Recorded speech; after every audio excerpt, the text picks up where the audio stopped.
Get ready for an unfiltered dose of reality straight from the streets. Introducing the Ask a Cop podcast on YouTube. Join Daryl Triplett, a seasoned 30-year vet, and Jeff Blair, since 14-year vet, as they dive deep into law enforcement. They're here to break down barriers and answer your burning questions. Curious? Visit askacop.live. Ask a Cop every Thursday at 8 p.m. Subscribe now at askacop.live. It's time to Ask a Cop. And we are back. People. My name is Daryl Triplett. My name is Steve Johnson. And we here. He does this every time. Just kidding. I'm Jeff, y'all. Y'all know me by now. AKA, it's Jeff. It's Jeff. You want me to do that shit every week? Every time. Hey, that would be so cool. Yeah. I would love that. Until we get a call from the producer of that movie, like, hey, you guys gotta cut this shit. What are y'all doing? Yeah, y'all want to pay us? Fucking up my movie. Oh, hell, we don't get paid. What the hell? Welcome, people. Once again, welcome. To Ask a Cop, where you get a chance to call up and ask a cop anything that you want. You can literally phone in the number 770-727-1620.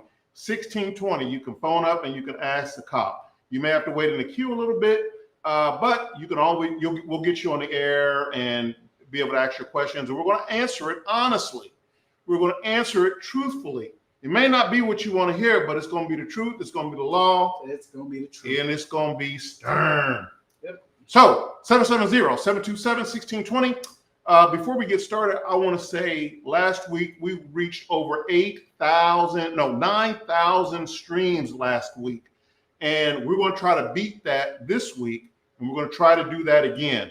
I know we had a hot topic last week. Very hot topic. And I know a lot of you were very interested in it, commenting on it and stuff like that, liking and sharing it. It's very important for the channel.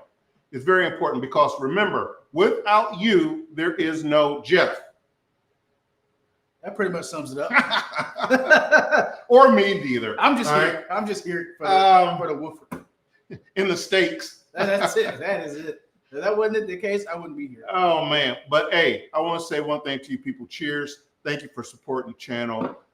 Thank you. Pour up your drink. If Yep. you're in there watching, pour your drink up, put your seatbelt on, and get ready for a really good show, man. Also, thanks for the support with the merch. Those of you who've ordered your t-shirts. Yes. Our t-shirts are on the way.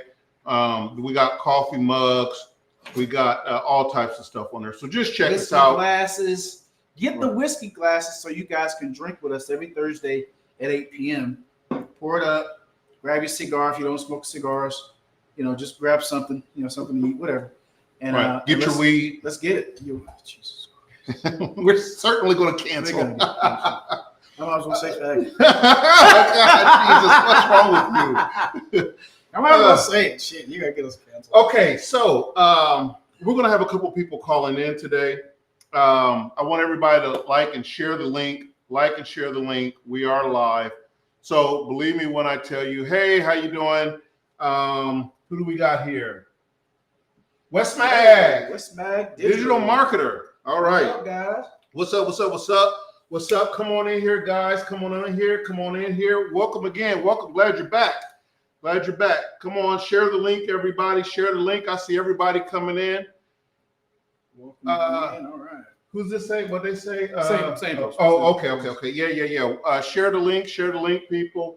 And we're going to get started here, man. We got an exciting show lined up for us tonight, as we always do. It's going to be with Stop and Frisk. Everybody knows that the Stop and Frisk is a very hot topic right now. With the presidential elections coming up and the changes in the presidential candidates that's now joined the race and stuff like that, this Stop and Frisk is a very hot subject. We're going to also dove back into surviving the stop. Okay. Back to the traffic stops. Right. Absolutely. I know you guys have a lot of traffic questions. Last time we had so many traffic questions, we could not get to all of them. So I said, dude, we got to do a part 2. I was like, it's a no-brainer. We got to do a part 2. He begged me and begged me and begged me. We had almost 10,000 people viewing in. And I was like, Daryl, I believe like that's a hot topic.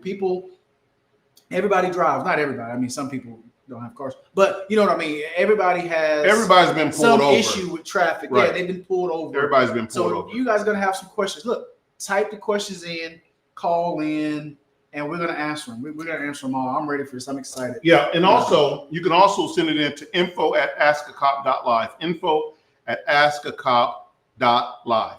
So these are the topics, and how we come up with these topics. In case you're wondering, we don't just pull them out of our ass. And I'm sorry, this is sort of a blue collar type of show, to where you may hear a ass, damn, hell, whatever, but just get used to it. Because we talk real. And thank you. BJ Allen, I see you. Thank you, man. Thank you for coming in. Yeah, we just keep it real here, and we want you to keep it real with us too when we talk. That's the only way that we get to the bottom of these diehard questions and concerns with the community and stuff. So we're going to keep it real with you guys. Keep it real with us. It ain't going to be no disrespect from us, and don't call up here with the bull crap, because we're going to give it back to you. Okay, people, we up here. Everybody like and share this link. Like and share this link before we get into the game. We got the Daryl and Jeff game that's coming up here. And we're going to get into that here in just a minute. But I want to know how everybody's week went so far. It's Thursday. It's hump day. Well, no, it's not hump. It's hump day Wednesday. Hump day Wednesday. But for some people, it's hump day Thursday. I slept all day. Yeah. Well, some of us didn't get a chance to sleep all day. Some of us really have work to do around here. Yeah. Well, so some of us has a show to put together, all that other good stuff. Yes, like I told y'all last week, I get here, the red carpet's rolled out. I come in, I light my cigar, I demand my Woodford. Can I get some more Woodford? And I just put on a good show here. So yeah. You do a good job. Shout out to Daryl. Daryl is the mastermind behind all of this, ladies and gentlemen. Can we give him a round of applause in the comment section, please? He is the brains. Well, I don't know about the brains, and I am the beauty. I'm the muscle. No, I'm the brains. This is the muscle. Yeah, and the beauty. Thank you guys. Thank you guys. All right. So everybody like and share this link. Everybody like and subscribe to the page, askacop.live, not .com, .live. Subscribe to the page, people. This is the only way people know that we are for real and take us serious when we can talk about these issues. Well, so, yeah, we're going to get into it. So, shall we get started with the game, sir? Let's get started. Okay. All right. So I'm going to give you guys a hint. Uh-oh.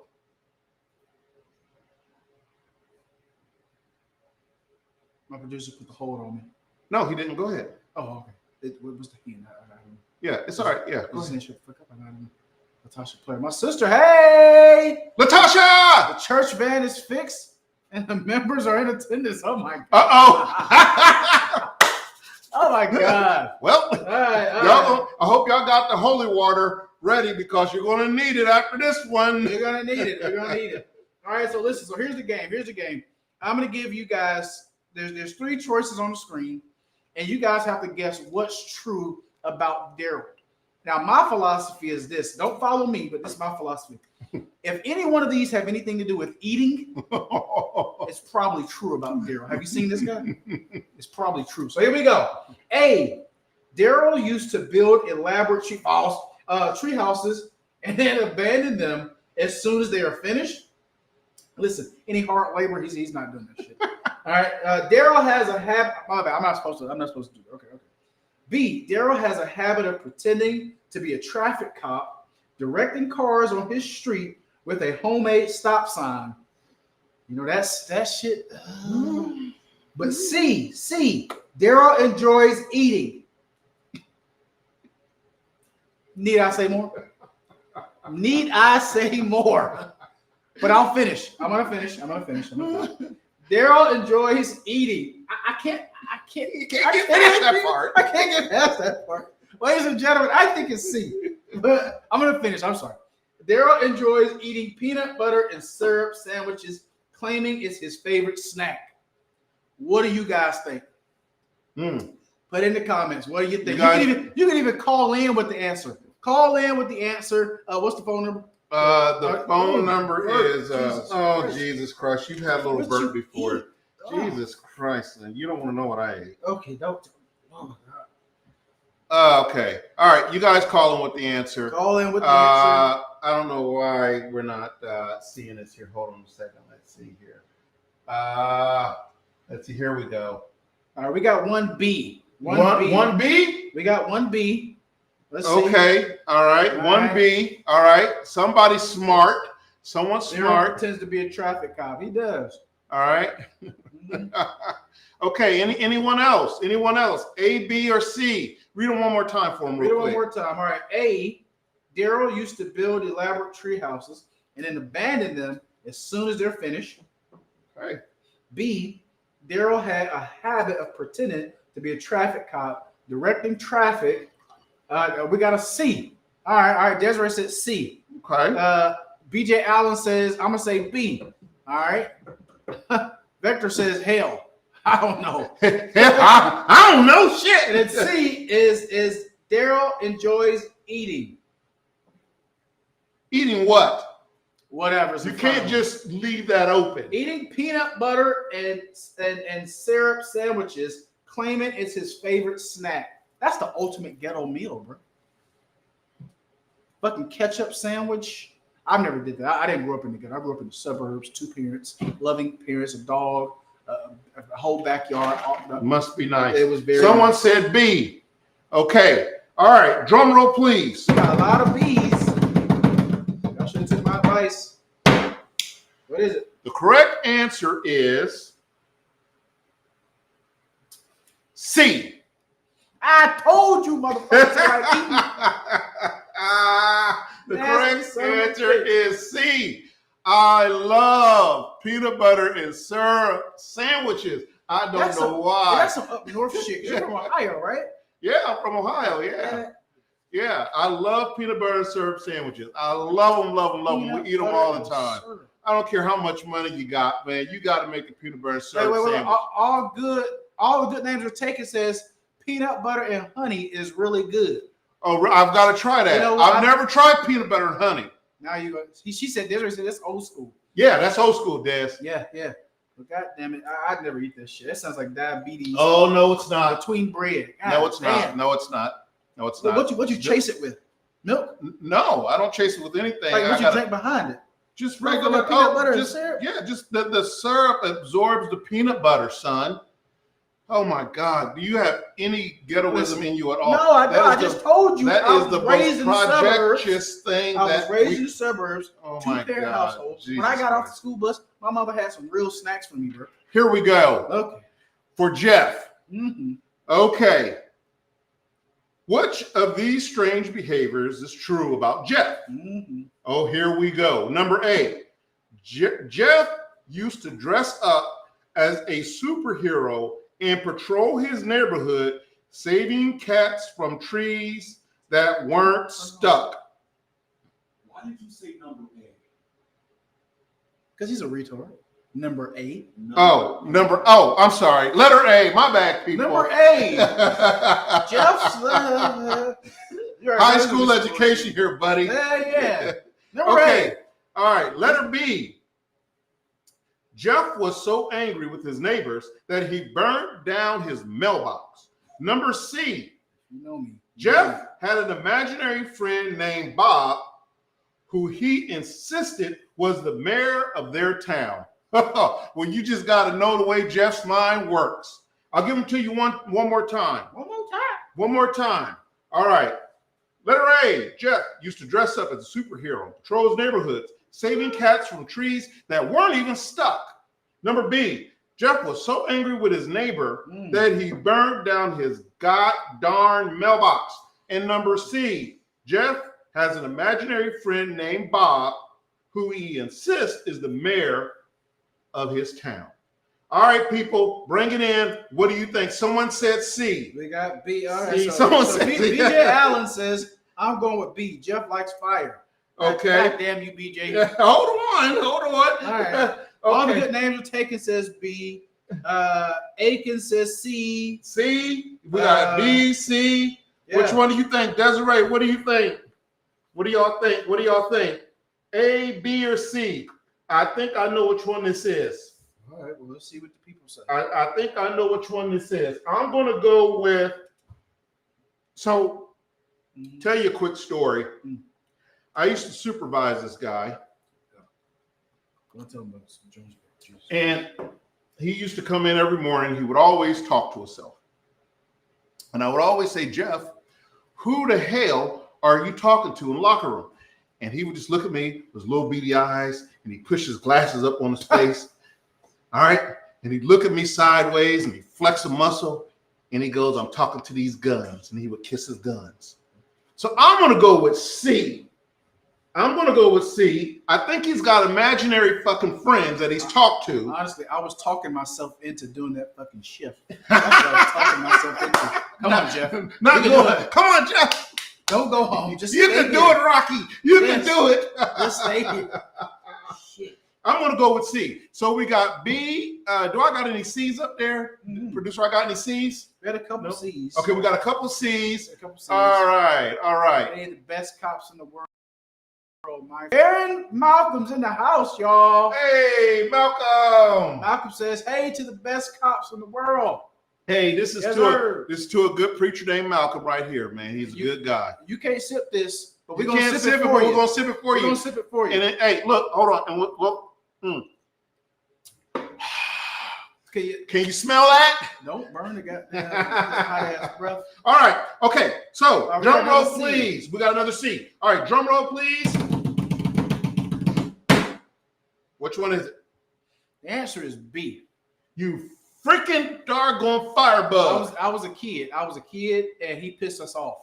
It wasn't just me. It was like it was me and all my cousins. Holy And, crap. yeah, he pissed us Oh, off. throw so- the cousins under the bus too. Oh, you goddamn right. I should name him. I should call him by name. Yeah, I should call him by name. But yes, we were kids, and he pissed us off, and so we set that motherfucker's mailbox on fire. He never fucked with us again, and I'm almost certain he knew who it was. You knew who it was, you think? I think so. I mean, What did he do to you? Nothing. Why'd you set his freaking mailbox on fire? Oh, Jeff? you mean what he did? Yeah. We was walking down the street. He said some smart shit, and we was like, okay, wait till the sun go down. We're gonna fix that shit. And we did. And we did. The motherfucker mail was in it and everything. Hope we had no. So check what do in you there. call those people that are addicted to fire? Pyromaniacs? Hey, I wasn't addicted So to your pyromaniac is basically what I'm gathering here. Malcolm said, wifey said C. Did I talk to myself? I got a Hey, imaginary friend. That's what I said too, Malcolm. I thought it was C, but because he used to talk to himself all the time, I was like, this dude is a weird dude right I here. was trying to talk myself into staying because I was always 2 seconds away from driving that patrol car home. Just fucking leaving. As soon as somebody says some dumb shit, I'm leaving. Where you at, Jeff? Motherfucker, I'm halfway to Gwinnett County. I think you had a great supervisor. Yeah, that's the only thing that kept me there was his ass because we had always trying to feed me every fucking time I turned around. This motherfucker, hey, let's go to Chick-fil-A for breakfast. Hey, let's go to goddamn get some wings for lunch. That's the way to make it through the shift. Yeah, but I also gained about fucking 20 pounds. That's all right. You used to go to the gym every 5 seconds. Yeah. Okay, so we got a great topic lined up today, good folks. We got a wonderful topic. What are we talking about? We're talking about Stop and Frisk. Yep. And Surviving the Stop Part 2. All of your traffic questions. I know everybody in here has been pulled over, has had some type of questions in regards to traffic stops. Put those questions in the comments. Make sure you put a question mark behind them because we are drinking Woodford, so we have to see that it is a question. Lola says, I like your energy, guys. Thank you, sweetie. So please put the questions in the comments. Anything about traffic. How do you feel about Stop and Frisk? Look it up. If you don't know anything about Stop and Frisk laws, look it up and then ask the questions. Go ahead, Daryl. So a couple things here. That's a good thing. That's a good segue going into this because listen, Segue. folks, I cannot express to you the reason why we do this show is we do it because we like to drink Woodford and get fucked up on the show and talk plenty of crap. That is but more mainly why importantly, we do it. You guys are secondary. more importantly, we like to dove into the law because so many people, black, white, Spanish, whatever, don't know the law. And then when you encounter the police, you're all fucked up and you don't know what to think. And you think we're just being dicks and assholes and stuff like that. When in fact, there's some things that we have to do. There's some things that we do have leniency on. But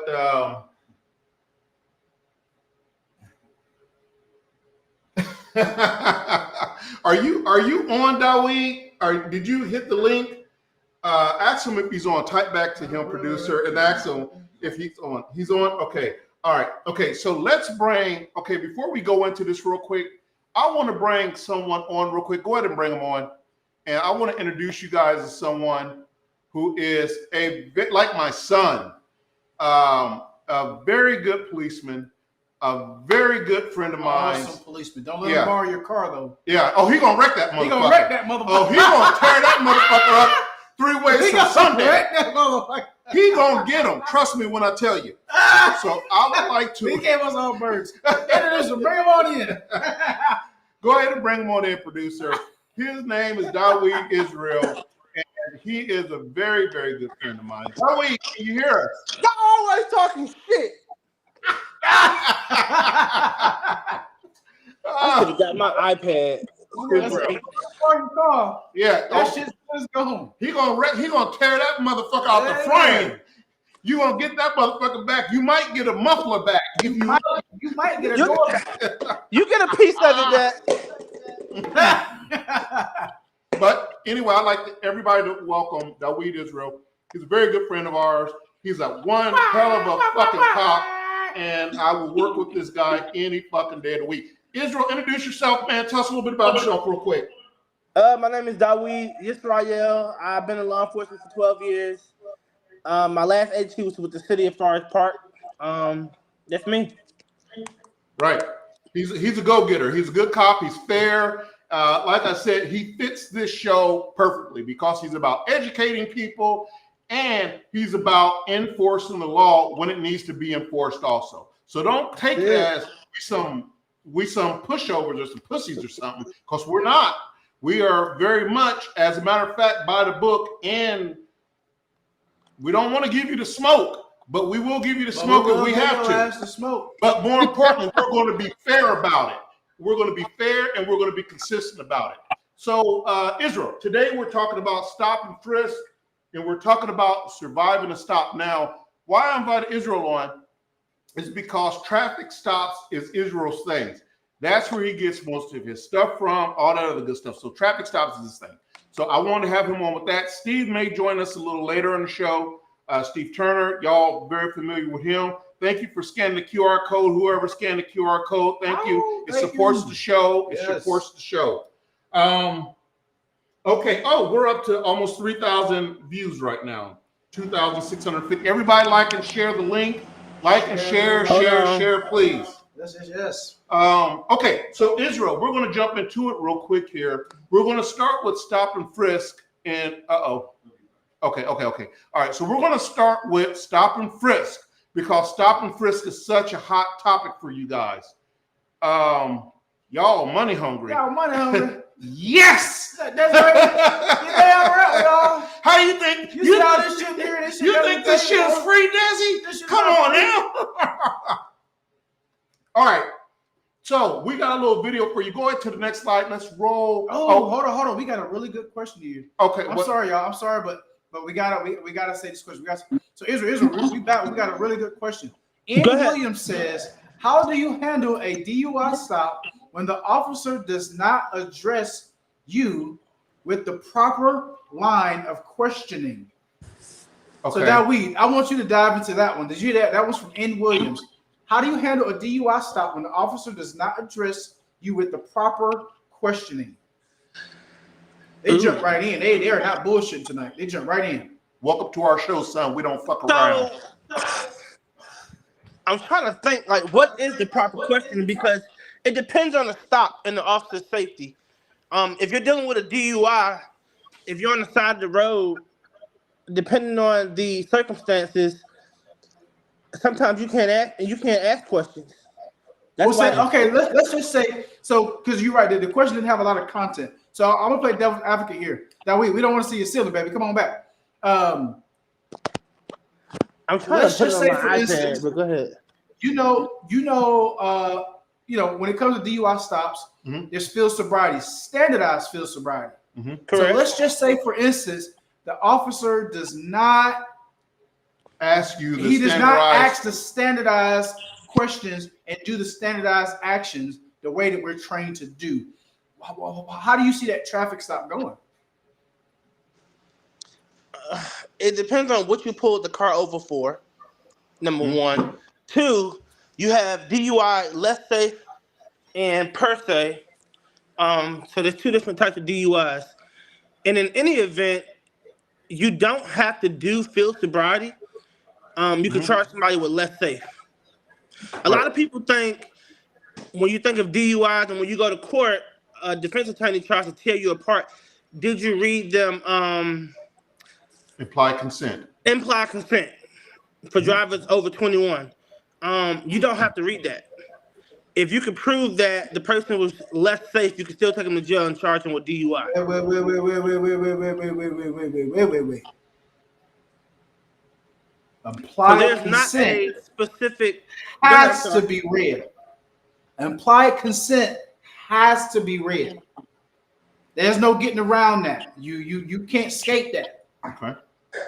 You It have has to. to be read, but I mean, like the field sobriety part does not have to be done. The field sobriety part.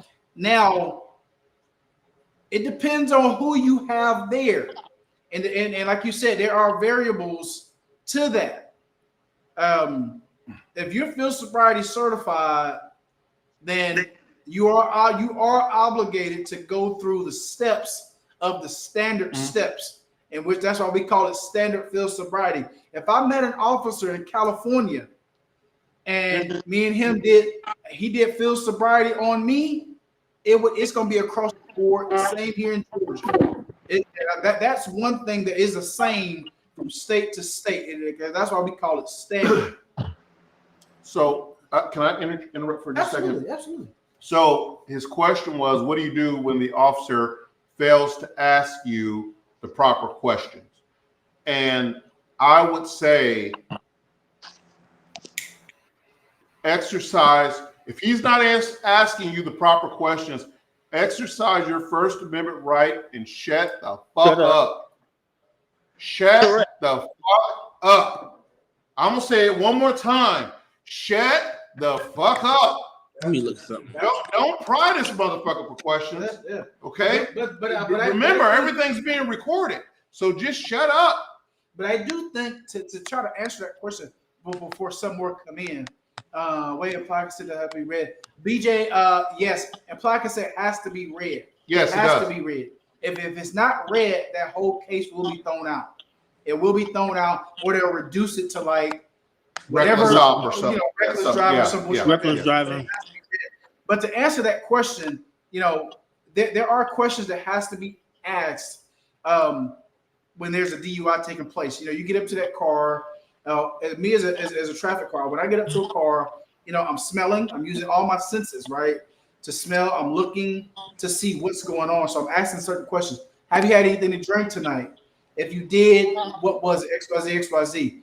If I feel like that person has had too much to drink, then yeah, I'm gonna pull them out back. Hey, come on, step out here. I'm gonna take you through some testing. And if you pass these tests, then all good names are taken. You're all right. It is the fifth. He was wrong. He said first, which it is the first and the fifth. I'm sorry. But the fifth is you got the right to shut the fuck up, and you're exactly right. Yes. Yeah. Sorry about that. First is freedom of speech. So they go hand in hand. You got the freedom of speech, but sometimes you got to know when to shut the fuck up. Right. And on that note, you got to know when to shut the fuck up. But I'm blaming that on the woofer. But he's early and he put coke in his. Shame on him. Shame on this motherfucker. Anyway, the line of questions have to be, probing. Like, how do we know that this person is DUI? How do we know that this person is drunk? How do we know this person is drinking? And if they are, if I have enough to go off of at that point, then we got to go through field sobriety. And they call it standardized field sobriety test for a reason. This is what they teach us in field sobriety school, the line of questioning and stuff like that. Yes. So if this dude isn't asking you the proper questions, then all that's going to come out in court, because remember, everything is what? Everything is body camera now. Yes. Everything's on body camera now. So Everything's not asking questions. But here's the kicker too. Once again, we call it standardized because when we go through this class, you have to say this shit verbatim. Right. If you miss a word, an attorney will be on your ass. Right. You have to do that shit by the book, verbatim, as it says in the book. If you miss it, count your shit reduced or thrown out. Right. My first DUI, I remember my first DUI. I remember I did everything right. Of course, I didn't have field sobriety, but I called another officer who was field sobriety certified. He took him to field sobriety, but guess what I did not do? When the officer left, I did not read implied consent. I did not read it on the scene. What I did when we took him to the jail, then I was like, oh shit, I forgot to read it. Then I read it there. Can't do that shit. You have to read that on the scene before you leave. That's when you read it. My first DUI got thrown out because I did not read it when you place them in the back of the car. Yes. Once you know that this motherfucker is DUI, he's in cuffs, you place him in the back of the car. The next thing that comes out is that field sobriety card, implied consent card. Read that shit verbatim on your camera. This is a community policing platform. So the people that are watching, all 4,000 of you, if implied consent is not read, there's an issue.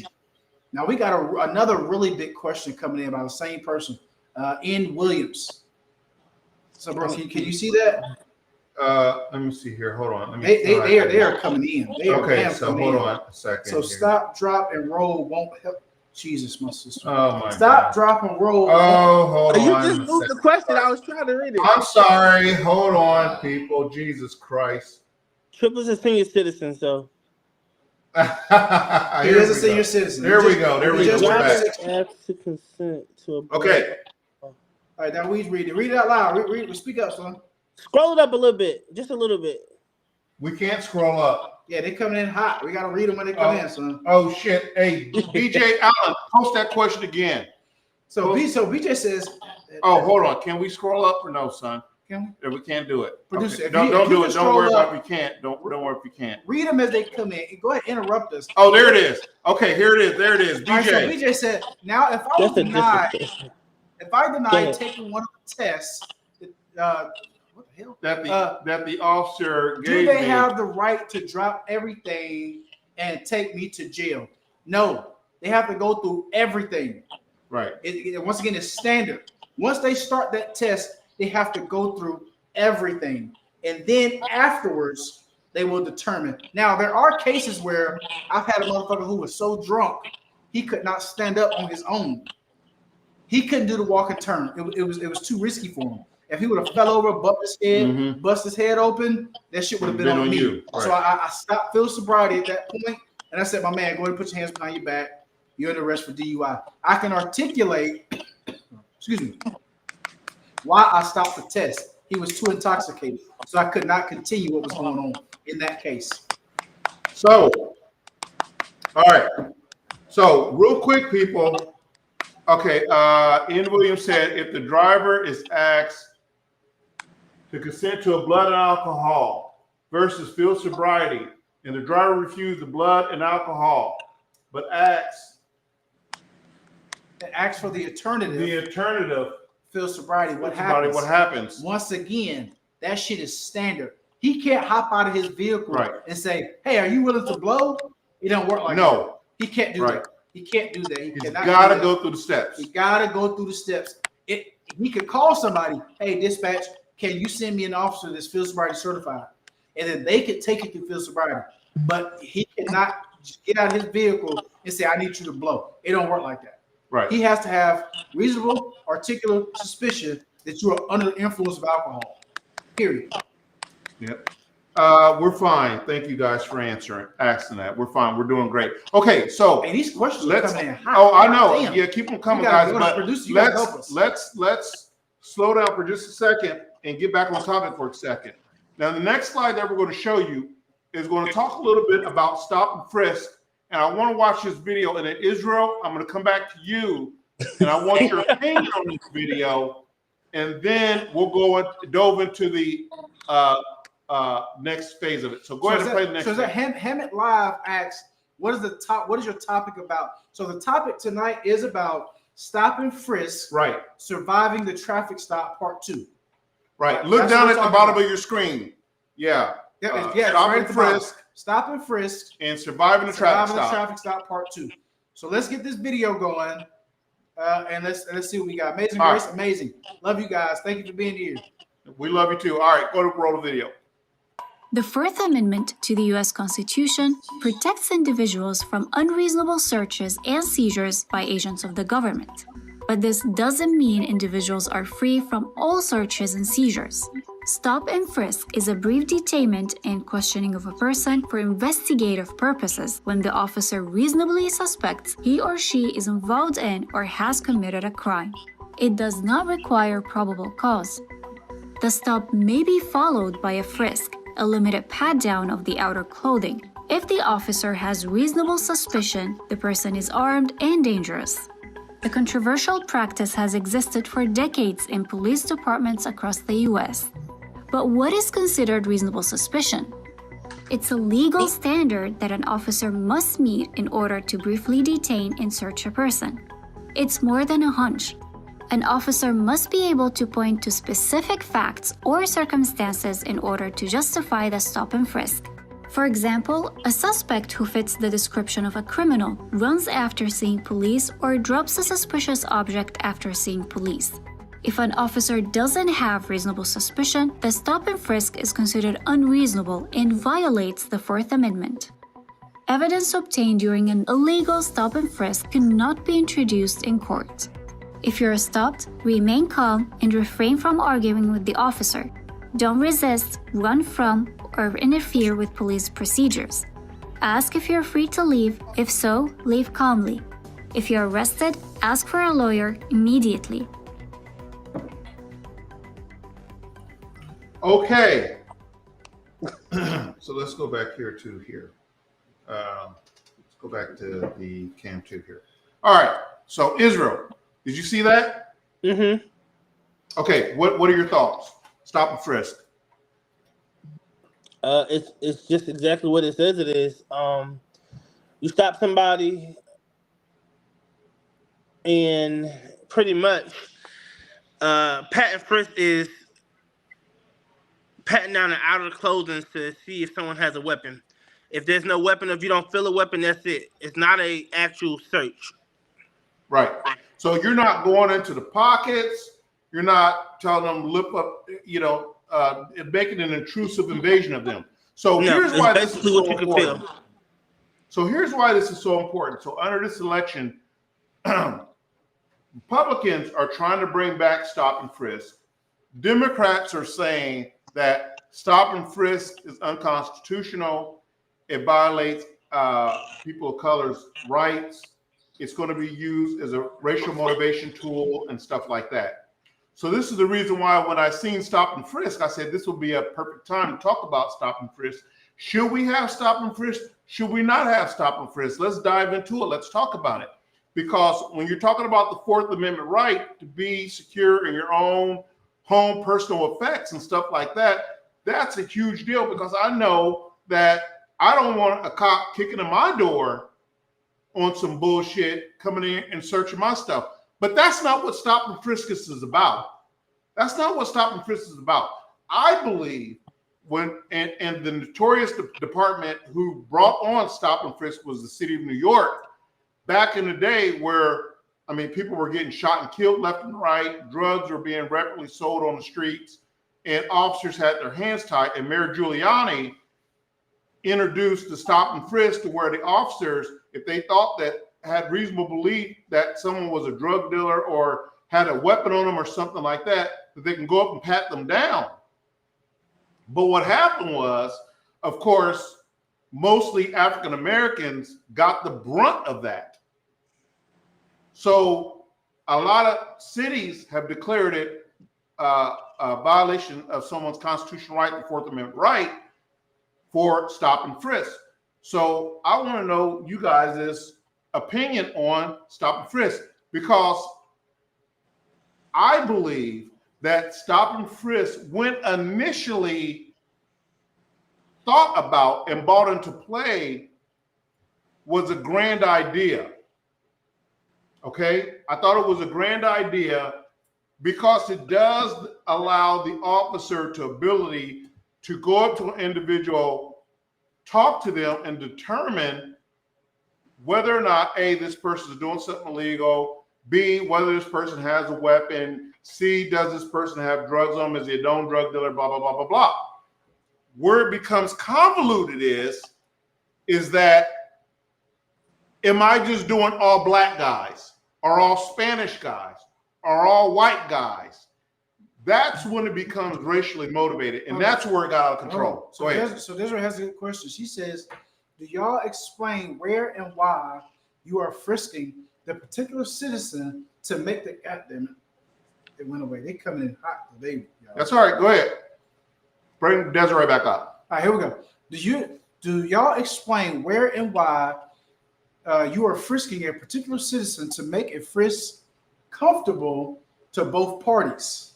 So that's a good question. I'll take that one.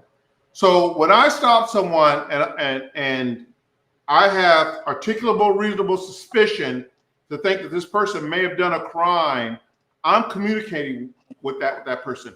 Hey, bro, we got a call of a burglary, a male black in a white T-shirt with black jogging pants on, with white sneakers on, that you can clearly see that you have that on. I'm just checking you out. If you're not the guy, you'll be free to go in just a second. All right. Let me pat you down for my safety. Make sure you don't got no weapons, and then we can get into the robbery that supposedly happened. So communication, Desiree, is key. I cannot express that enough. Israel is great at communication. Jeff is great at communication. Communication solves 99% of your problems if you communicate with people. You can talk, yes. The other percentage, they're just assholes, and it's probably the right guy that you got anyway. So I believe that in Israel, I'll get your opinion here in just a second because I can see you're chomping at the bit. But the questions are coming in hot. We want to keep them short. We want to keep it short and sweet, or right? At least enough, because they're coming in hot and heavy. Yeah. So I believe that stop and frisk was a necessity point back in the 80s and 90s to deter crime and to get guns off the streets. But I think it's wrong when officers use it as a racial profiling bit. Israel, go ahead. What do you think? Communication is key, like she said. It's what you say and how you say it. And also, I was going to chime in and say body language. If you stop someone and you have a bolo out, and you can look at someone's body language and tell a lot about them. Yeah, true. Right. Yes. Yep. But how do you tell, Israel? Tell them. How do you tell? So if I got a bolo out for somebody and I stop somebody, and it comes with, what was the word I was taught in school? Knowledge, training, and experience. If you're sweating, you're nervous, you're scared, you look like you're getting ready to run, you're pulling your pants up. All these things are signs that tells me something's going on. And like I said, communication and body language. That's what I'm talking about. Right. Yeah. So the stop and frisk, I believe, if used in the correct way, could be a valuable tool to law enforcement. If used in the wrong way, why does this guy keep saying money is hungry, guys? I don't understand what that means, but whatever. If used in the wrong way, I think that it can violate someone's Fourth Amendment right. What do you think? So my opinion is, Trump 2024, by the way. I don't think that it will come back the way it does, because guys, if we do our job, so a reasonable officer will do his job and will do it in a way where it protects himself and the citizen, right? A reasonable officer will do that. Can you pull up? N. Williams had a question. Pull that one up right there for me. N. Williams had a question. Go ahead and pull that up while I say what I'm saying. Every officer, when we do what we do it for our safety and the safety of who we are, stopping, and we're frisking them, right? Now, when we talk about the Fourth Amendment right, there's a lot to go into that. If we're patting someone down, there has to be a reason for it. It needs to be a real reason for it. So that's just why I say I think that if that is the case where we're trying to bring back the stop and frisk, guys, I don't think so. You don't think so for the stop and frisk?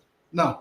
Okay. All right. No, I just don't think so. All right. Nicole Williams, read what Nicole. Can you read that, or I didn't read that? Okay. Yeah. So it says, producer, can you read that?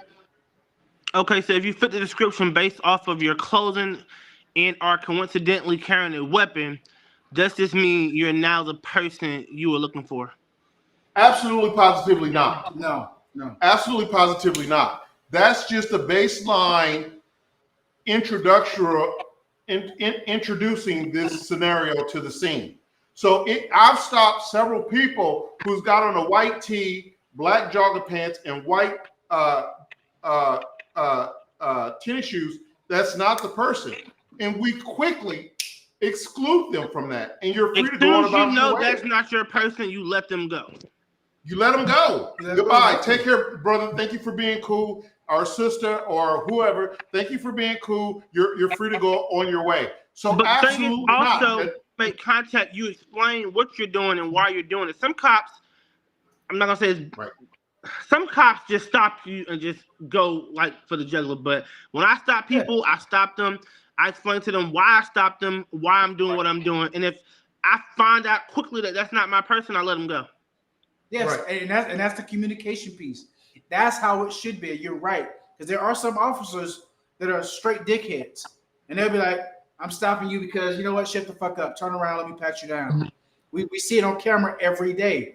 That's not the way to do it. And that's how you get into your use of forces. Yes, that's not how you do it. Shooting people and stuff like that.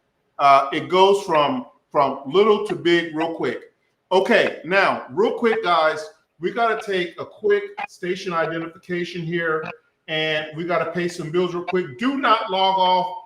Do not log with off. With over 50 years of experience and a profession. Yeah. Loads of questions up. Yeah. So hold on a second. We got to take a quick station identification. With over 50 years of experience and a perfected 100% American-made manufacturing process, Tallman Pools sets the standard for excellence in fiberglass pools, spas, and tanning ledges. That's right. Our pools aren't just pools. They're works of art. Pay your bills. Meticulously crafted to bring beauty, relaxation, and endless enjoyment to your backyard. And when it comes to quality, Tallman Pools doesn't cut corners. Ready to take the plunge? Contact Tallman Pools today at 770-478-2257 or shoot us an email at contactus@tallmanpools.com. Visit us at 8993 Tara Boulevard, Jonesboro, Georgia 30236. Tallman Pools, where luxury meets craftsmanship. Okay, we want to thank Tallman Pools, a big sponsor of the show. Right here. So thank you, Tallman Pools. God bless you for sponsoring the show. Thank you so very much. Yes. Thank you, G11 Security. Thank you, Herodon One, for sponsoring the show. Okay, and we're back. Bring Israel back on, please. Bring Israel back. Where's Izzy at? I'm coming. Hold on, man. I don't know what to do. Hold on. There we go. Right. There he is. Okay, Izzy, we're back now. Okay, so we have these pools are amazing. Yes, they are. I know the guy personally. Yes, they are. They make them from hand scratch there. They're good people. Yeah, and they're real reasonable with pricing and stuff like that. Hand scratch, like chicken scratch? They're handmade pools. Give me that damn woofer. No, take your give me that woofer. They are give me that damn woofer. They are handcrafted pools. This motherfucker hand scratch. Yeah, fuck. Handcrafted. Okay. Handcrafted. Okay. So now we're going to get into. I call him Izzy. That's my boy. All right. So next slide we're getting into here. Okay. All right. Go. You producer, go ahead and take it to the next slide here. This is about stop and frisk real quick. Okay. Now. N. Williams said, not hand scratch. Yes, it might be hand scratch. Hand scratch. I don't want that one. I love you, Ed. I'm sorry I messed that up. I don't want that one, goddamn.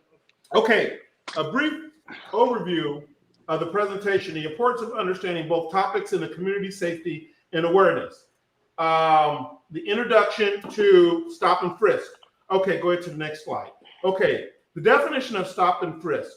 Who wants to read? I'll read it. Yeah, you go ahead. All right. Stop and frisk is a controversial policing practice where police officers stop a person on the street, question them, and if deemed necessary, and frisk them for weapons and or other contraband. This practice is intended to prevent crime by enabling officers to intervene when they suspect someone might be involved in illegal activity. All right. Background. Origins. The practice that originated from Terry stop. Everybody's familiar with the Terry stop. The concept from the 1968 U.S. Supreme Court case Terry versus Ohio. The ruling allowed police officers to stop and frisk individuals if they have reasonable suspicion that the person may be armed and dangerous. Okay. So a good question said the Terry stop, and they I guess they picked up what you said 1968. Said, is it outdated? That's a good question. That's a good question, and that is do you know the answer to that, Israel? Israel, is it outdated? 1968 till now, Terry versus Ohio. I don't think that's outdated. I don't think that's outdated. I don't think a Supreme Court ruling, yeah, that's not outdated. Well, I think I'm playing devil's advocate here again. They're just talking about 1968, 2024. Is that ruling or that judgment outdated? Israel, what are your thoughts on that question? I don't think it's outdated. So every year when I do the legislative update, I haven't seen or heard anything that has said it's outdated or it can't be used. Right. Or just your opinion. Give me your opinion, not black and white. Like not black and white. So no, because I use it. I agree. Yeah, I agree. I don't think it's outdated neither. Because you would have some type of legislation update about that, and we get those all the time. And not only that, we have a gang of lawsuits because, I mean, in everyday work as a police officer, it's used currently. Right. Yes, absolutely. We talk to people all the time, and I'm like you, Israel. If I pull a motherfucker over, or just we're talking, and I'm like, yo, keep your hands out your pockets for me, please. And if they keep sticking their hands in their pocket, guess what I'm going to do? I'm going to say, hey, you can't keep your hands out your pocket, so let me do this. Let me search you really quick. If there's nothing on you, you keep doing your thing. Hey, but the reason you keep putting your hands in your pocket, I'm a little suspect. It's going to be going on. Okay, DJ Allen has a question. Bring that up on the big screen there. Reasonable. I can't. So he's got to bring that up there. Reasonable suspicion is subjective. Ooh. Oh, that's a good one. That's a good one, Alan. That's a good one. That's a good one. Reasonable suspicion is subjective. It is subjective, but that shit has to be across the board. But I'll tell you right now, go ahead. Talking about your training and experience comes into play for that officer. So, for example, if I see a guy standing there and we got a call of a guy that just shot up the place and he's standing there with his hands in his pockets and we think he may have a gun, stuff like that, and we're giving him commands and he's not complying, okay, articulable, reasonable suspicion. We're giving this guy commands, he's not replying. This guy's got his hands in his pocket. This guy fits the exact description of what 911 callers say that this guy is. Right there, that's what we're looking at.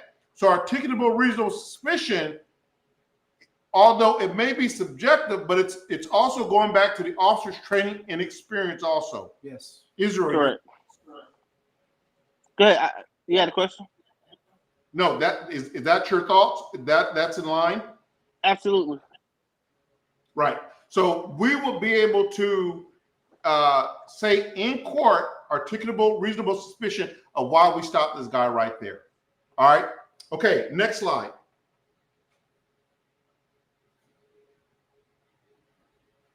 What is stop and frisk? You want to read that, Jeff? Yeah, so stop and frisk. Many cities have reformed. Huh? What are you reading? What is stop and frisk? Oh, okay. Oh, there it is. There it is. Sorry, guys. I told you when I get there, too much Wolford for him. Red carpet. No more Wolford for him. This motherfucker got both slides said something. Anyway, motherfucker. Yeah, so racial profiling. One of the most significant criticism of stop and frisk is the impact on minority communities, especially the African American communities, Latino individuals. Dates have shown that these groups are more likely to be stopped and frisked compared to our white counterparts. And I believe that's what BJ Allen was saying earlier. I didn't miss that question. I saw it, but so many questions are coming in. But you made a comment about the stop and frisk in black communities, and that is why that's there. If I'm not mistaken, that Terry versus Ohio, Right. that's where that came from. I don't know it verbatim, but if there's any officers in the chat, speak up. Effectiveness of the stop and frisk. While some argue the stop and frisk has contributed to the reducing crime rate, others point out that the practice of alienating communities and damage trust in law enforcement without significant evidence of its efficiency. So what that means is one can say, hey, when I'm in the black community, right, I have to stop and frisk because I feel threatened. But in the white community, it's Chick-fil-A service. It's my pleasure, sir. How can I help you, sir? But as officers, if we could be real, there is a big difference. Now, we cannot profile. We can't. Israel, do you want to chime in on that? Now, hold on. Wait. Malcolm says, can a person be just nervous because of the racial profiling? Absolutely. They can, Malcolm. I mean, they can be nervous for whatever reason they're nervous for. But you have to understand, us as law enforcement, we are reactive. We react to people. When we walk up on somebody, we have no idea their intention is to pull this gun if he gets close or if I feel like he's a threat. We don't know that. They could be nervous because they just did some shady ass shit. Or they could be nervous because their uncle got shot by the police and now you're questioning me and I did nothing wrong. But the bottom line for us is we want to get to the bottom of it. Right. When we question somebody, we're not questioning you because we think you're guilty. We're talking to you because once again, like Israel said, if you match the description that was given to us, then we have to get to the bottom of it. If you're not our guy, you're not our guy. But if you take off goddamn running, then shit, a hit dog is always going to holler. Right. So, yes, nervousness.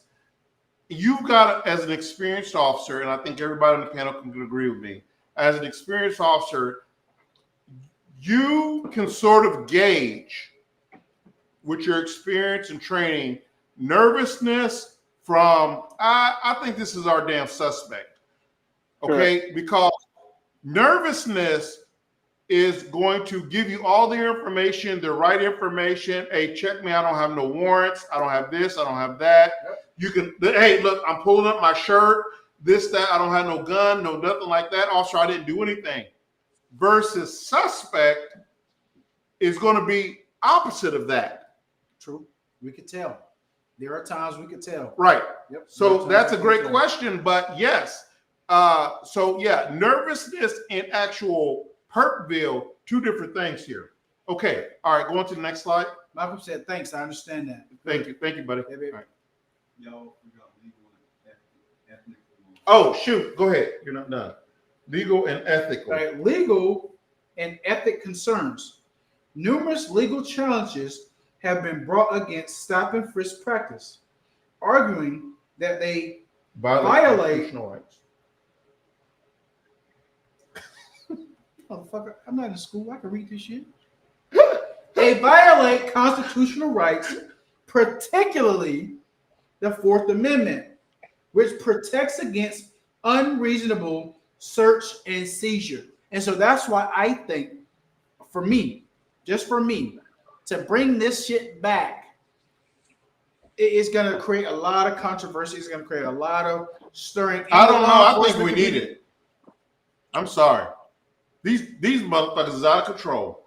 They are out of control. I'm sorry. Even though they are out of control, I would even go as far to say, hey, us as law enforcement, we have so many practices so much training that we can do to validate why we will search somebody. Like Israel said earlier, if I pull somebody over, if I'm talking to you and your ass is sweating, you're moving in a certain manner, Right. You're showing me everything that you're making me fucking nervous. Right. Right. Yeah, you're making me nervous. Like, goddamn, like, be still, baby. So right. Here's the thing. I want to just interrupt for just a second. Here's the thing. Everyone talks about the Fourth Amendment right until it's your child that's shot in the head from an unwanted bullet and while the baby's in the car seat. Everyone talks about the Fourth Amendment right about unreasonable searches and seizures until it's your family loved one, wife, mother, sister, cousin, brother, that gets shot by one of these thugs who are toting these damn guns out here, blah, blah, blah, blah, blah. So it isn't, I think it's important to give the officers the ability to do it, because my thing is here, if I didn't do anything wrong, I'm like, and let me say one more thing. It's not in Georgia. It's not illegal to carry a firearm on you. Israel, back me up. No, it's not. Okay. So if I have a firearm on me and an officer stops me, I'm like, hands up. All right, I got a firearm on me. I have no idea what you're talking about. Search me, take the firearm, run the firearm, do whatever you're going to do. I didn't do anything wrong. But then if they're afraid and they start shooting. Well, why would you be fucking afraid to start shooting? Some motherfuckers do that. I mean, you're talking to the police, and you're going to be afraid to start shooting. I'm devil's advocate here. Then you're going to get exactly what you deserve. Okay, then that's it. But now there are some people, like you just said, there are individuals just like, yo, I haven't done anything wrong. My firearm is legal. Here, run it. Make sure everything's good. So if we run it and it's good, if you give it back to them, then what is it? So that's what stop and frisk. This is why I believe the whole stop and frisk shit. That shit's dead in the water, son. It's only stop and frisk. We feel like there is a reason for me to frisk this. But I think that the officer should have the ability to do that. I don't think we should tie their hands to do that. Okay, next slide. Okay. Current status. Many cities have reformed or abolished the stop and frisk policy due to the public's outcry and legal challenges. The debate continues about how best to balance the crime prevention with civil liberties. Okay? The historic timeline graphic showing the key legal cases, we don't have that, guys, so we can skip all that. Infographics, well, we can skip all that too. And it goes into that. Okay. The citizens outcried about it. All right. Citizens outcried about it, said it's a violation of our Fourth Amendment right. There's lawsuits that's being thrown all over the place. So both departments canceled it. Said, okay, fine, whatever. We're going to have to find another way to get the bad guy. The problem with that is that ties the officer's hands and crime rises. So then you say, well, what the fuck are the police doing? Right? They're not doing anything. They're not stopping Pookie and Ray Ray on the corner from doing this stuff. We're sort of tying our hands when we're doing that. I'm not saying one way or the other. What I'm saying is that when we're electing these political opponents into office, we got to stop looking at the stereotypical type of stuff and start saying what's best for me and my safety is what I'm saying, right? Okay, all right, next slide.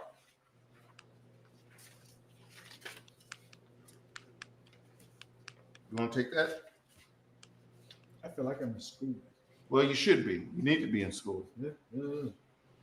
Psychological and social impact. What does that mean to you guys? When I say psychological and social impact, so what we have here, the effects on mental health and community trust in law enforcement, long-term consequences for individuals and community, image, illustrations of a person looking distressed, surrounded by police.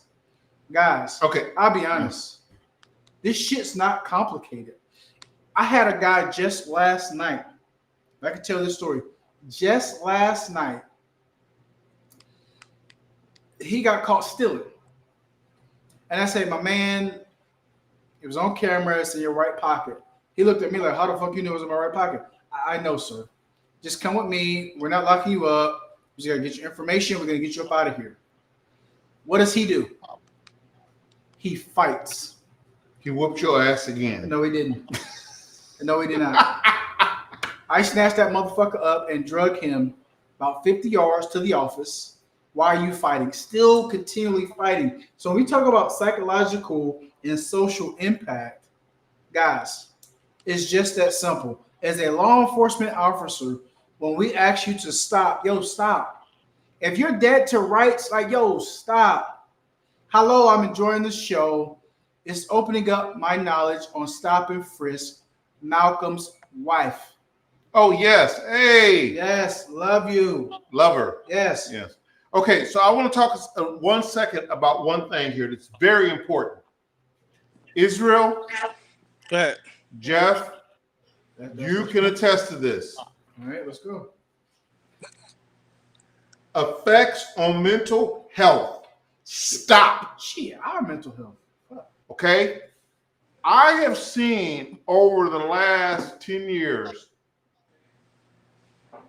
an increased volume of motherfuckers just standing on the corner talking to themselves. I seen one lady one time, it was like 6 o'clock in the morning. I was with a police department. I'm not going to call her name, but Israel, you know.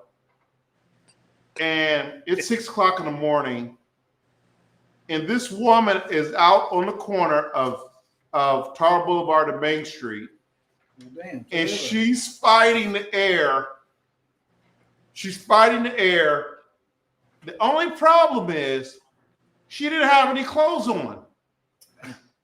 She's butthole naked. Not butthole naked. Butthole naked. And I called it in, and the mental health has increased so bad in the community. It's incredible. So when you have that coupled with just ignorance, coupled with just criminal, beautiful naked? No, she was not beautiful. She was a lot of things, but beautiful was not one of them. That says buttholes. Oh, let me see. Hold on. What did it say?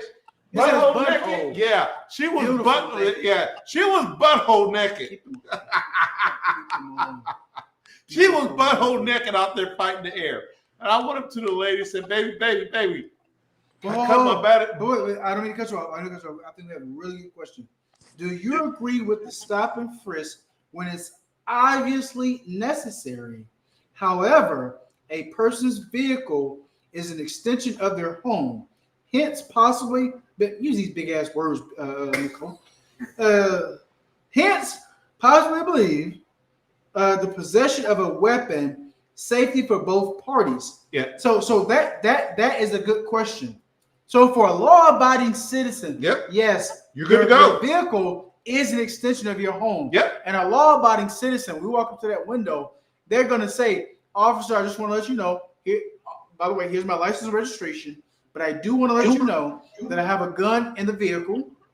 It's in the glove box. And that officer's going to say, honey, as long as it stay there, we're good. So yes, for both parties, and that's a good question. Because, yeah. What do you got to say? It is an extension of the home. Go ahead. I'm listening. Yeah, so your weapon, your car is an extension of your home, which is legal. Listen, people, as long as you are within legal bounds, you're fine. You're fine. You don't have nothing to be scared of. You don't have nothing to be nothing of. Now, if you decide to point that shit at us, then you're going to have a fucking problem. then your ass is grass. Right. And we the lawnmower. Right. My mother would say, shout out to my mother, Justine Claire. Love you. Y'all keep up the good work, but you are right in the mental health of people is really bad. No, Yes. it's gotten worse. And we see it every day. Over the years. Yeah. I'm telling you, there's motherfuckers sitting at the bus stop on Tar Boulevard right now who's jerking off. And I mean, or Memorial Drive. Or Memorial Drive. Yeah. These motherfuckers is letting it go right at the bus stop. Oh, God damn it. I mean, they're letting it go right at the bus stop. The damn bus driver keep moving. The mental health is extremely insane in Clayton County. But I have a question. And when we talk about mental health, the mental health that me and you see on a daily basis, whether it's Memorial Drive or Tar Boulevard, the mental health that I believe that we see has a direct impact from drug use in the community. It does. I'm talking about what I see. It is a direct use of drug use. I'm telling you, the same motherfucker who's jacking off at the bus stop, busting nuts on people, and they don't want to go there. Right. Guess what? They're probably strung out on drugs. He is strung out on his drug of choice. Right. And it's bad, guys. Now there have been mental health individuals that we have run into that, you could tell like, they just their clothes are clean, they come from a good home, but they're just dealing with something. Well, but there's one guy that I can think of at Wally World at Walmart that's a mental health guy. Oh, he yeah. never steals. Nope, never steals. He is. He does. He does smell. He does have snot hanging from his nose. And every now and then, he's a veteran. And every now and then he'll fight the air, scaring the fuck out of people. But this guy has not hurt a fly yet. Total sweetheart. You see what I'm saying? But so you can't but it's lump them all in one thing. No, you can't. But as law enforcement, it's like, hey, when somebody come to me and say, hey, this individual is doing X, Y, Z, we have to respond. And I responded to this gentleman that he's talking about several times. Right. But it's like in his mind, he's a fucking baby. So do I pull my taser or do I shoot him in the fucking face because he's swinging at the air? No, absolutely not. No, we don't. Right. We take classes. This shit also goes back. I'm gonna connect the two. This shit also goes back to the Sandra Massey shit. We look at that body cam footage. I could see that she was having some type of mental breakdown. Something was going on. Absolutely. And if them deputies didn't see it, we saw it. And we have to engage those people in a certain way. We have a long ass question. Producer, can you read that from Clever Daddy? If you don't mind, if it's appropriate, can you read that? No, it's not appropriate. Oh, okay, cool. Okay. Cool. Clever Daddy, I'm sorry, but the producer said, "Go fuck yourself." Sorry. We love you. We love you, but the producer said, "Go fuck yourself." Sorry. Okay. All right. So next slide. When the producers say, "Never mind, Clever Daddy," I'm not going to even read it. I'm not going to even do it. Okay. All right. Legal rights and how to respond. All right, Izzy, listen up. Knowing your rights during a traffic stop, knowing your rights during a stop and frisk encounter. The best practices for safety navigating the situation. All right. So, like we've always said, when you're stopped by an officer, the officer should communicate with you the stop and what he's doing. Yes. Should. It's your job not to escalate the situation. What do I mean by that? All the time, yes. Right. What do I mean by that? Why the fuck you stop me? Right. Man, they ain't did shit wrong. Right. That officer doesn't know that. Going 75 and a 45. Right. They ain't did shit wrong. Right. Man, I don't have to give you my driver's license. Right. Yeah. Can I get your license registration? Man, fuck you. I ain't giving you nothing. Right. So when you're talking about an encounter with a stop and frisk, my advice to you will always be, first off, comply with the officer. Because you're not going to win this. If you have a complaint or if the officer is racially profiling you, that's the time for your attorney to take that up in court, and it's called a lawsuit. All right. Now, In the course of complying with the officer, don't do anything stupid.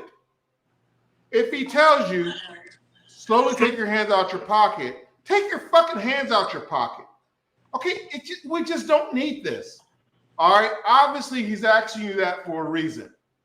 If they'll kill you for nothing, they'll kill you for something. So comply with the officer. All right. So when we're talking about your legal rights and your responsibilities and responding to officers, knowing your rights during a traffic stop or a traffic stop and frisk, comply with the officer. Deal with that other bullshit later. Yes. If he's on some bullshit, then deal with it. I'm not saying not deal with it. I'm saying deal with it later. Yep. Okay. But sometimes you can't listen. You're not gonna be able to deal with that shit on the street at that time. If you're wrong, once again, you're doing 75 and a fucking 45, motherfucker, you wrong as night as day. Okay? Right. And what we're going into next. So you can cuss them out all you want to. You're wrong. All you're gonna do is make the situation worse. Okay, now, Israel, what we're going into now is your specialty now. All right? All right. It's called surviving a traffic stop. Surviving that shit. Okay, last week we did this shit, and we are up to 3,834 views right now. You guys like and share this link to your friends. Everybody's been stopped before. Everybody has had an encounter with an officer before. Like and share this shit with your friends. Okay, let's get it up. All right. What the fuck was that? I don't know what that was. It's the woofer is what that is. But let's get it up. You did all the right? second time. Don't do that shit. Please. Wait a minute. Yeah. Let's get it up. We can get it up. But you got perverts just watching. I'll get it up, officer. Hey, you son of a bitch. Not that type of get it up, you Not sons that of bitches. Okay, all right. So Israel, surviving traffic stops, step-by-step guides on what to do if you're pulled over. The importance of remaining calm and cooperative. All right, talk about that. When you make a traffic stop. I walk up to the car. I'm Officer Israel. What's in your head? What's in your head as the officer? Officer safety. Every time I walk up to a car, it's going to always be a different scenario. I don't know what's going to happen. One of my biggest pet peeves when I'm walking up to a car is an individual that opens the door. I can't stand it. That's a good one. That's a good one.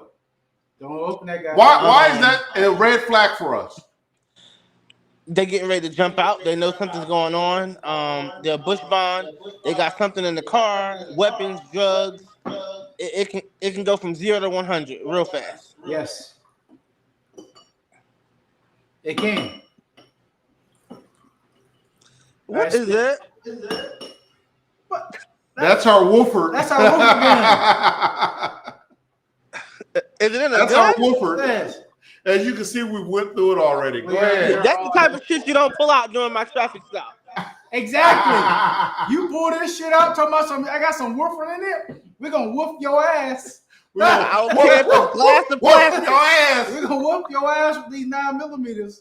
Shit, you jump out with some shit like this, Your Honor, motherfucker jumped out. So what are the key things, Israel, that you're looking for when you activate those lights? What happens? When you activate those lights, tell our viewers what is going on with the officer's mind. When I activate my lights, what's going through my mind is, again, officer safety. I pulled a guy over before as far as part. Well, I'm not gonna say agency, but I pulled a guy over before.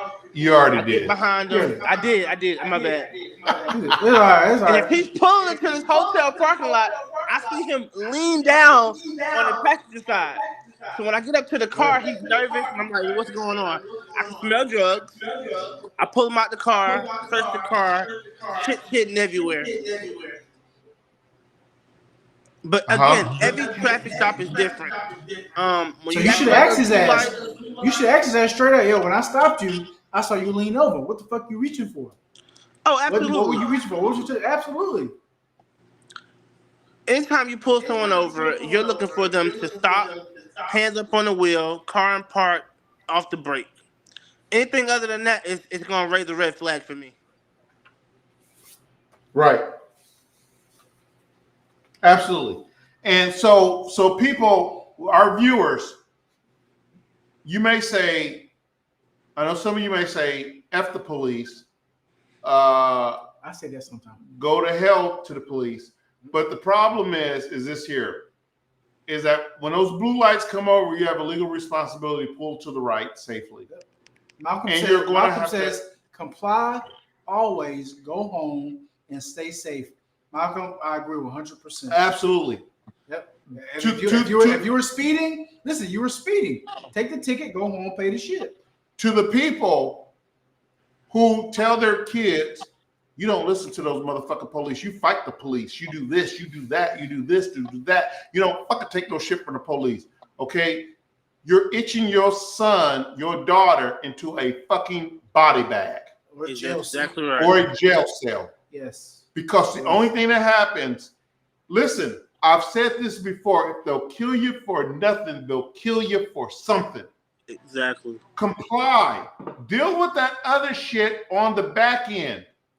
So if you're talking about surviving the traffic stop and these officers are coming up to you, they have to have a legal justifiable reason, a ticketable reasonable suspicion to pull you over. Yes. You ran a red light. You ran a stop sign. Your tag is expired. Vehicle don't have insurance. This and that, all this other shit. Whatever it is. Whatever it is, Deal with that shit. you have to deal with it. You do not argue. You do not fight. You do not run. These are non-excusable things to do. Yes. If you haven't heard it, you're hearing it first here on the Ask a Cop show. Because if you run from Israel, he is going to fuck your car up. Oh, he With going. his car. Oh, Because he don't give a fuck. oh, He's going to put your shit in the ditch like GSP. Oh. Listen, GSP, listen, shout out to all my troopers. Because I'm telling you, our troopers, not only do they have a reputation here in Georgia, our troopers are known around the nation yes, to fuck you up when you run from us. yes. Don't run, guys. Don't run. That's the stupidest thing you Our can do. Hellcat drivers, don't run. They're Because, gonna catch you. listen. Because we got Hellcats now. Listen, guys. Listen.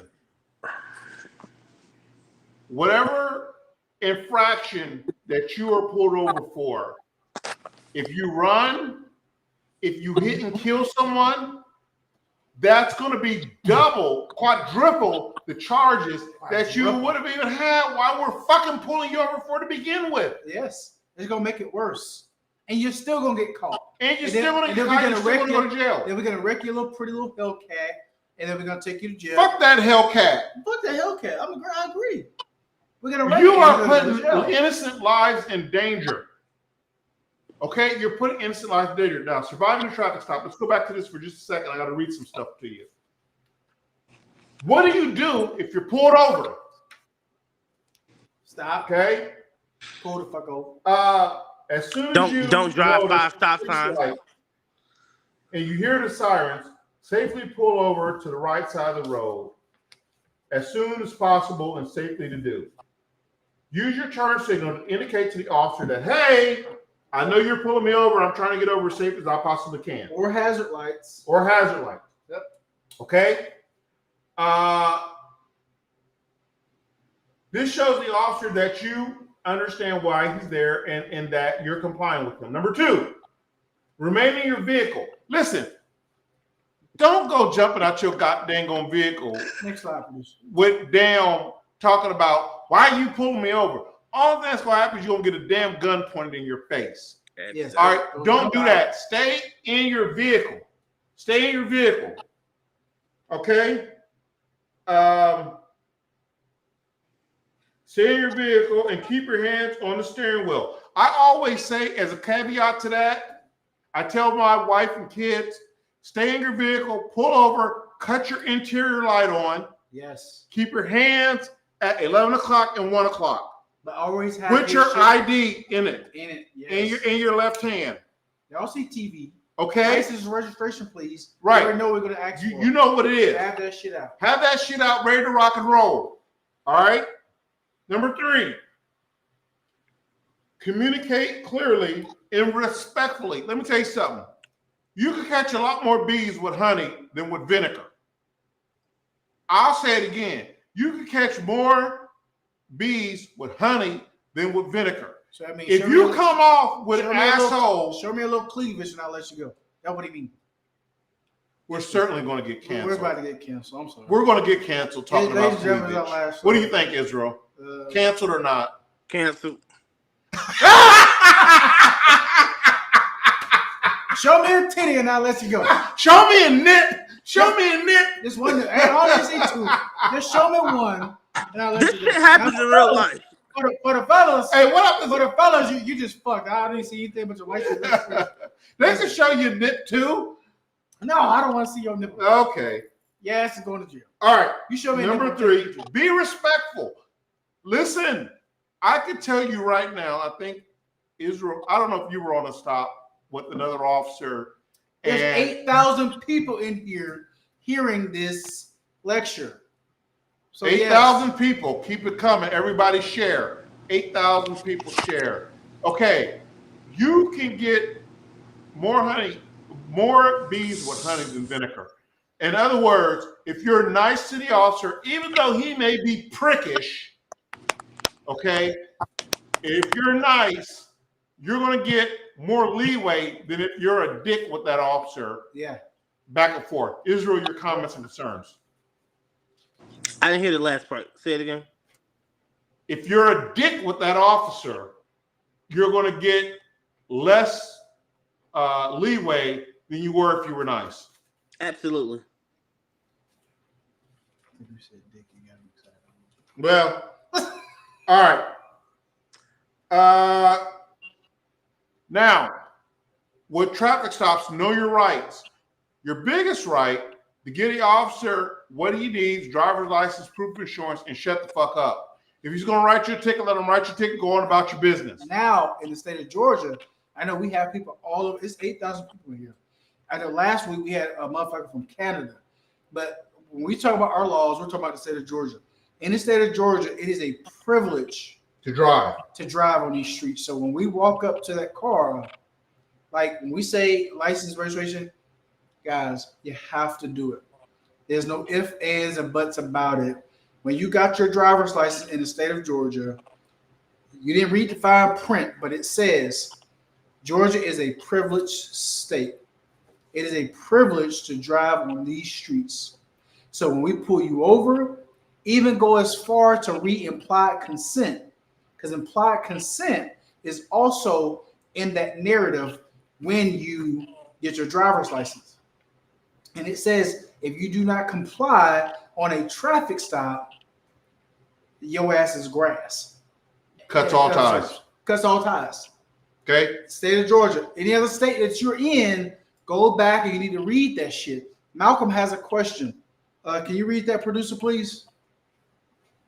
Not a question, but Malcolm says, thanks for showing how to respond at a stop AAA player. I have 7 black sons that needed to know what to do. Thanks.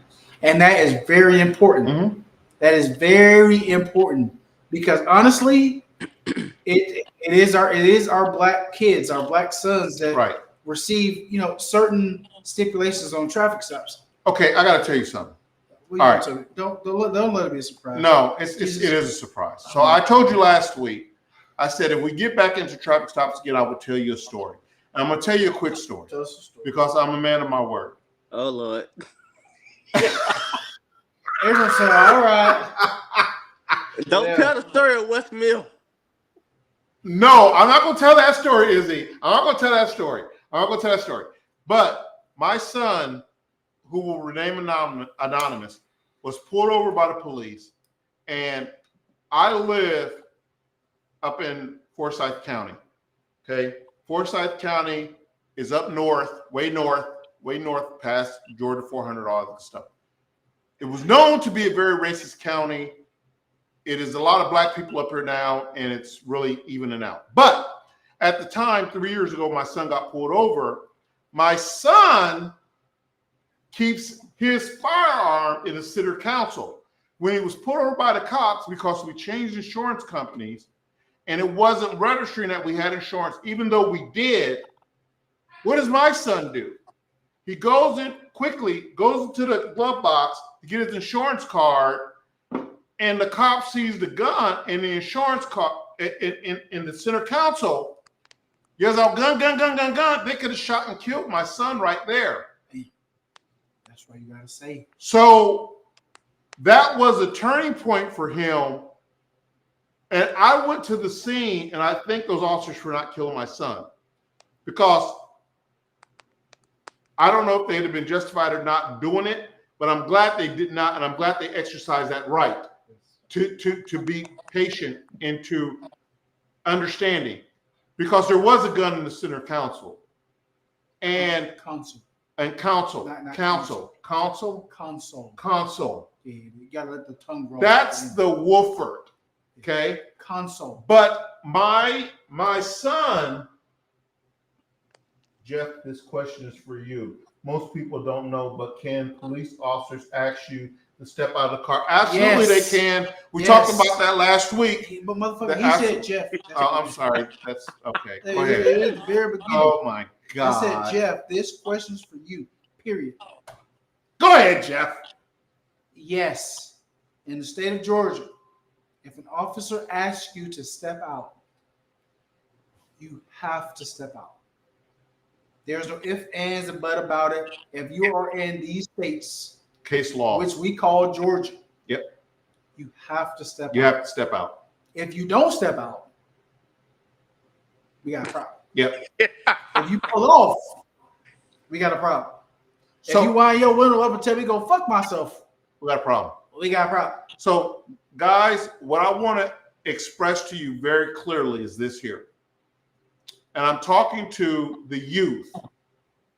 Okay? My son was 19, 20 when this happened. I lectured him and educated him for 2 hours on how this could have been bad. We went to YouTube, we watched videos of how officers have shot people for less. For fucking less. And I told him how lucky he was. And for some reason, the light bulb clicked on with him. And he apologized, and he understood that he was hot-headed with the officers, and he was very rude with the officers, and how that could have went It could have left the center. Yes. But the key is What's the key, son? education. Come on, somebody. We about to go to church. Malcolm, come back in. Come back in here, Malcolm. And come on, preach. Education. He realized that he was wrong because the system showed that we did not have insurance, even though that we did. But on the side of the road is not the time to argue that. And certainly not the time to get an attitude. So niceness carries you a long way.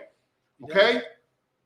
All right. All right. So Malcolm also said, step out, remember the body camera. Must be on for your protection. Also, that's the law. Well, Malcolm, let me tell you something. It's not the law. It's more of a policy. It is a policy. All right?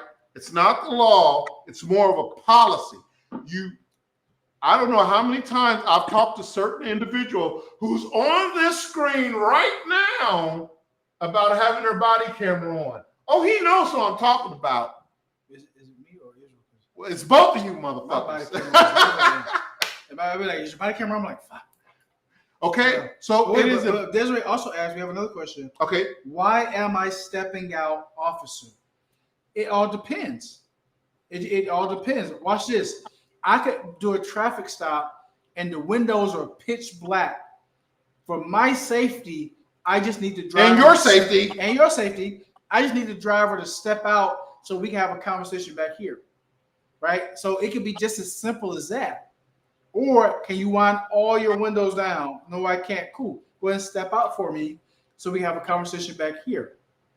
So that can go Right. so many ways. But case law says that if the officer asks you to step out of the vehicle, you have to you have to step out of the vehicle. You gotta step out. So whether he's asking you is erroneous or not, that's not the play. That is to be handled by your attorney in a court of law. Even if you don't like it, you be like, fuck. ain't got no shoes on. Ain't got no bra on for the ladies. I knew you were going to say bra. Of course, I'm gonna say bra. Jesus Christ! It's the You whooper. still have to step out. It is the woofer. It is the woofer. It's the whooper. But you still got to step out, baby. I don't care. A baby in the back seat, that baby gonna be fine. Oh, you wasn't thinking about that baby before this traffic stop. Before you was doing Why you 75 call her a and hoe 45. though? Did it? Yeah, you called her a hoe. How do you know she's not? She could be a good stripper. God damn it! There you go again. We're fucking canceled. Jesus Christ! You just called her a stripper. I How does she work at Wells Fargo? I like And strippers. she was a bank teller. Well, I maybe accidentally called her. maybe she strips on the side. Ain't that right, Izzy? Well, maybe she's got to get her money. Maybe I pulled a stripper over.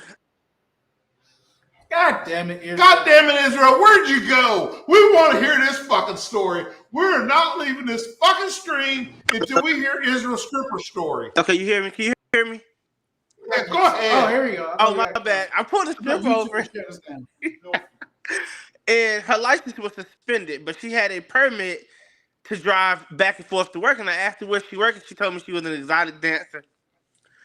And there was no way to verify To verify as that if, she had as if she had a regular job.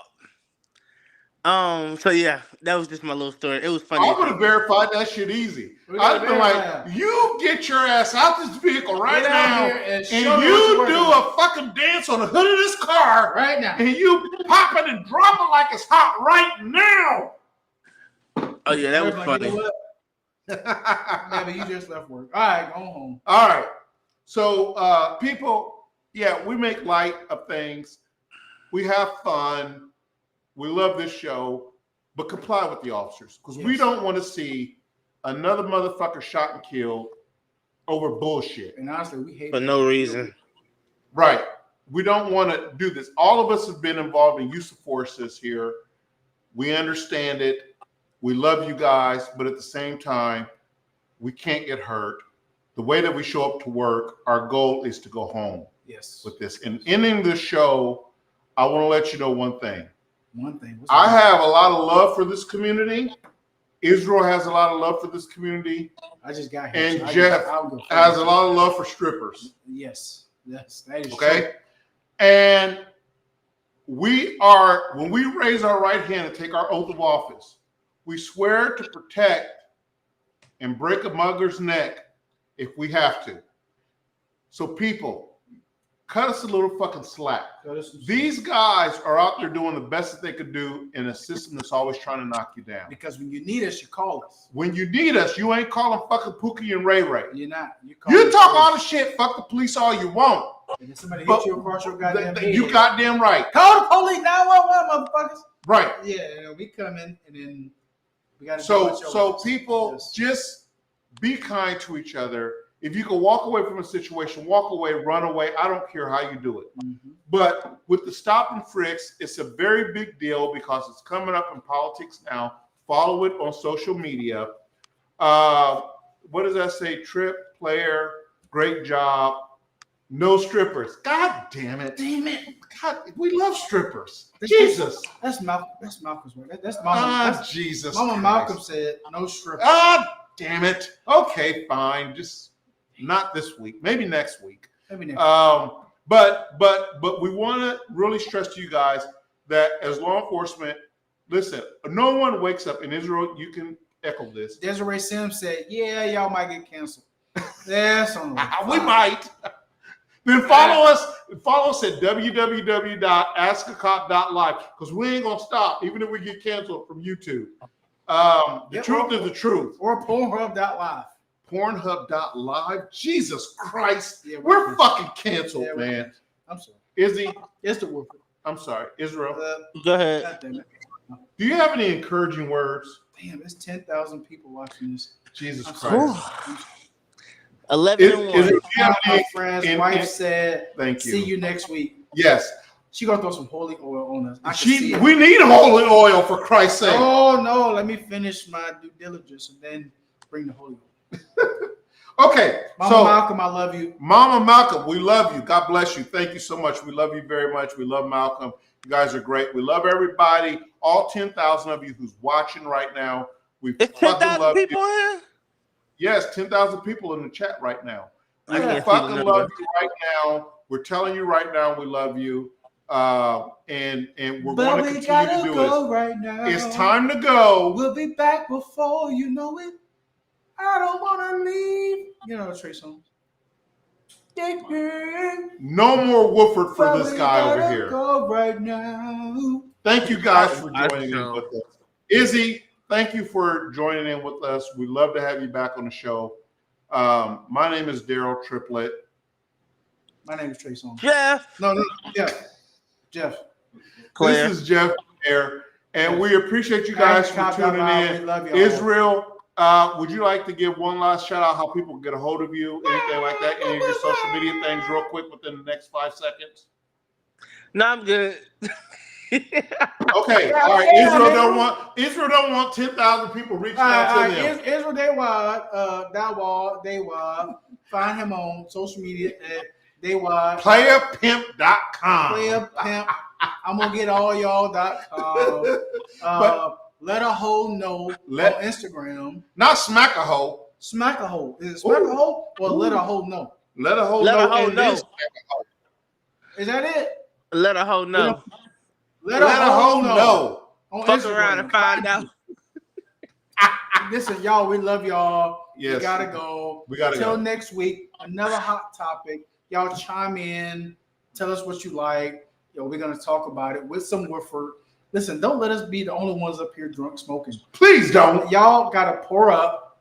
Next show, everybody pour up at 8 o'clock next Thursday. Hot topic. Let's do it. All right. My name is Daryl Triplett. This is Jeff Player, and we are out. Thank you so much, guys. Peace.